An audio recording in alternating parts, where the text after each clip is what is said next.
Sən heç düşünmüsən ki, sağlamlıq niyə bu qədər bahalıdır?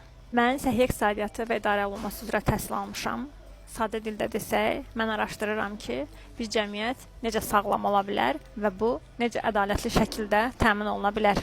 Səhiyyə iqtisadiyyatı dərman qiymətlərindən xəstəxanaların necə maliyyələşməsinə qədər, doğuş seçimindən həkim çatışmazlığına qədər hər birimizin həyatına toxunan bir sistemdir. Bu sahə bir sualın cavabını axtarır. Əgər sağlamlıq hamının haqqıdırsa, niyə o zaman hər kəs bərabər şəkildə buna çata bilmir? Məsələn, eyni xəstəliyi olan iki insan düşünün.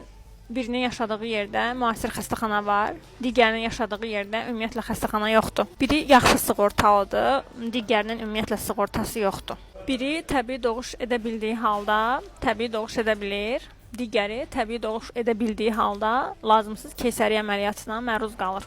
Yəni bütün bu fərqlər təsadüfi deyil. Hamısı sistemin seçimlərinin nəticəsidir. Mən bu kanalda sağlamlığın sadəcə tibbi məsələ deyil, həm də iqtisadi və sosial bir məsələ olduğu haqqında danışacağam. Və ən əsası biz bu sistemi necə daha ədalətli şəkildə təmin edə bilərik? Bəs sizcə Azərbaycanda tibbi xidmətlər ədalətli bölüşdürülürmü? Şərhlərdə yazın, hamısını oxuyuram.